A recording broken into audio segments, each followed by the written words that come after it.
प्राचीन समय में विद्यार्थी गुरुकुल में रहकर ही पढ़ा करते थे। बच्चे को शिक्षा ग्रहण करने के लिए गुरुकुल में भेजा जाता था। बच्चे गुरुकुल में गुरु के सानिध्य में आश्रम की देखभाल किया करते थे और अध्ययन भी किया करते थे।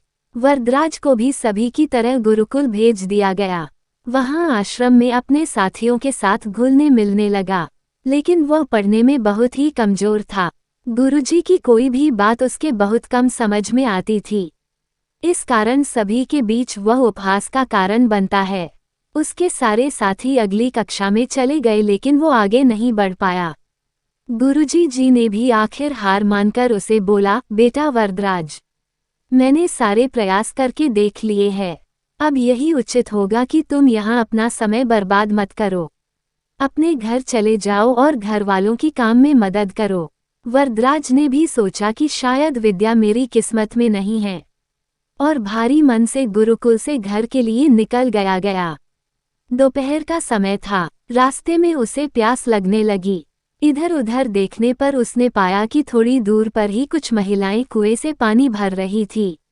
वो कुएं के पास गया। वहां पत्थरों पर रस्सी के आने जाने से निशान बने हुए थे, तो उसने महिलाओं से पूछा, ये निशान आपने कैसे बनाए? तो एक महिला ने जवाब दिया, बेटी, ये निशान हमने नहीं बनाए।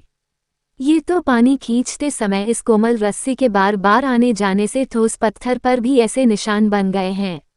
वरदराज सोच में पड़ गया। उसने विचार किया कि जब एक कोमल से रस्सी के बार बार आने जाने से एक ठोस पत्थर पर गहरे निशान बन सकते हैं, तो निरंतर अभ्यास से मैं विद्या ग्रहण क्यों नहीं कर सकता।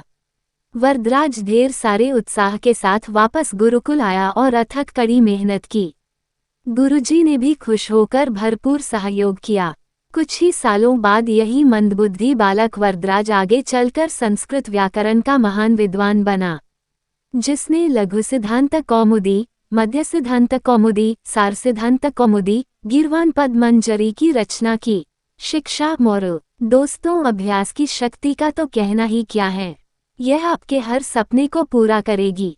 अभ्यास बहुत जरूरी है, चाहे वो खेल में हो या पढ़ाई में या किसी और चीज में। बिना अभ्यास के आप सफल नहीं हो सकते हो। अगर आप बिना अभ्यास के केवल किस्मत के भरोसे बैठे रहोगे, तो आखिर में आपको पछतावे के सिवा और कुछ हाथ नहीं लगेगा।